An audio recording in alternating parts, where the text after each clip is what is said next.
जैसे भी आप करें, भी आप ये सोचने लग जाएं कि भाई भैया हमें एक बात बता दो कि मेरी तो जीएस मुझे याद नहीं होती, तो आप किसी टीचर से इस तरह की चीज़ें ना पूछें, क्योंकि दोस्त हमेशा अभ्यास हर चीज़ का हल है।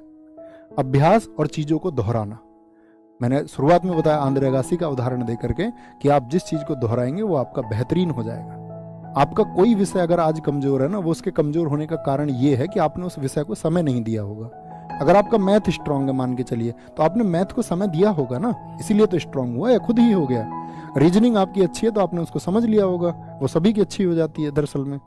और आपका अगर मान के चलो आप बोले कि भैया मेरा तो जो है जीएस अच्छा नहीं है, तो आपने अब से पहले उसको रुचि नहीं दी होगी। 12वीं तक हम उसको पढ़ते नहीं, मैथ पढ़ते हैं, फिजिक्स पढ़ते हैं, आर्ट पढ़ते हैं, सामाजिक विज्ञान पढ़ते हैं, आपका बायोलॉजी पढ़ते हैं, ठीक है। तो साइंस तो थोड़ी बहुत साइंस बैकग्राउंड के बच्चे क्लियर होती है, लेकिन हिस्ट्री वो पढ़ा नहीं इतने दिनों तक, एक गैप हो गया। अब आपने उस टाइम पे मैथ को भी पढ़ा था, मैथ अच्छा है तो रीजनिंग ऑटोमेटिक अच्छी हो जाएगी। तो कहने का मतलब है हमें जो समय खर्च करना है उस पर तो वो करना होगा ना। अब आप दिल्ली पुलिस का ख्वाब देख रहे हैं, तो दिल्ली पुलिस में ख्वाब देखने के लिए अगर आप 10 घंटे पढ़ेंगे तो हमेशा अपने सिलेबस को बांट लेना कि भैया 50 मार्क्स मतलब 50% सिलेबस जीएस का है, तो 10 घंटे पढ़ो ना तो 5 घंटे जीएस के लिए रिजर्व रख लेना। 12 घंटे पढ़ो तो 6 घंटे रिजर्व रख लेना। ये तुम्हारी तैयारी का सूत्र मैं तुमको बता रहा हूँ। ऐसा नहीं हो कि आप पढ़ते तो 10 घंटे, उसमें जीएस 1 घंटे पढ़ते हैं और 50। किसी भी एग्जाम की प्रिपरेशन के लिए अपनी तैयारी को उसी हिसाब से बांटे।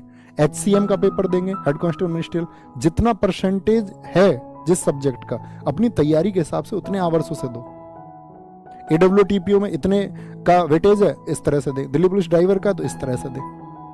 समझ पा रहे हैं मेरी बात, मैं क्या कहना चाह रहा हूँ? तो ये अच्छे स्टूडेंट के गुण होते हैं कि वो अपना एक टाइम टेबल बनाए। लंबा टाइम टेबल कभी मत बनाओ कि एग्जाम तक इसी टाइम टेबल पढ़ लूंगा, निराश हो जाओगे। टाइम टेबल बनाओ 1 वीक का, ठीक है। डे का टाइम टेबल बनाओ, आज ये बनाऊंगा, रात को कुछ अधूरा रह जाए, हैप्पीनेस होनी चाहिए कि हाँ दिन में मैंने मेहनत की थी, कुछ अधूरा रह जाए